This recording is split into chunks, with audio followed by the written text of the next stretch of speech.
Fans have spoken, and they are calling on podcaster and famed UFC commentator Joe Rogan to referee the supposed billionaire battle between Elon Musk and Mark Zuckerberg. The Twitter CEO appears to be game, replying to a Twitter user's post with the fire emoticon. So to be clear, there's no real beef between the two, but excitement at the prospect of seeing the two tech rivals duke it out has been mounting over the past few days after Musk challenged Zuckerberg to a cage fight. A proposition to Meta's CEO was happily accepted, asking for a location.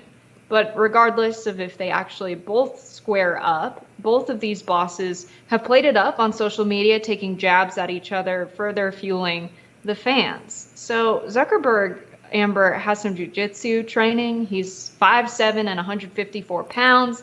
Elon is 6'1" and 187 pounds.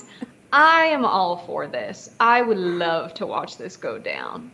Absolutely. When I said earlier on this show that I love billionaires doing stupid things with their money, this is why. Because the entertainment value, sometimes it's for good advancement of society and exploration. In this case, this is just pure down and dirty entertainment. And I don't think anyone is obsessed with either of these individuals. I know the right has kind of made Elon Musk their new Lord God or whatever.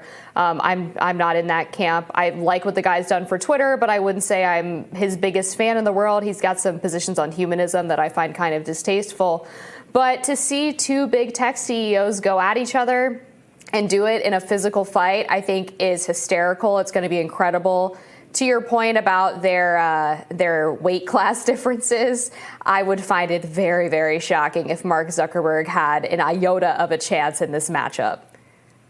Yeah, I don't know. Jiu-jitsu training goes a long way. I don't know what kind of training Elon Musk has, but he doesn't look like he's got that dog in him. He does not look like he can fight. And so I am very interested to see how this goes down.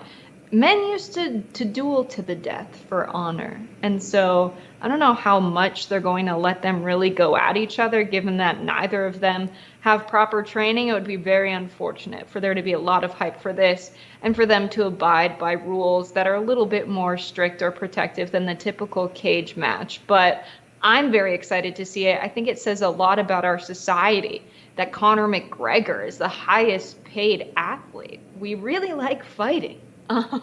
That tells us a lot about where we're at. But when it's billionaires fighting, I'm all for it. Let them duke it out. Let them duel to the death even.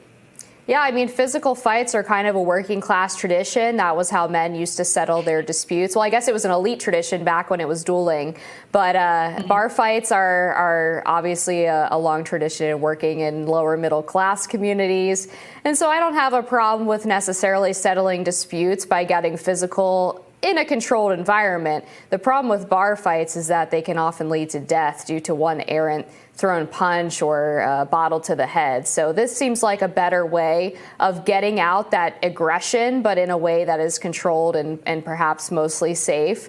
But I don't know about the jiu-jitsu, because you often hear from these guys who claim that they're black belts in karate, and then they get in a street fight and they try to do some spinny kick and the guy grabs their leg and throws them to the ground. It just seems like that's usually something guys say to try to seem tough, but it doesn't really translate.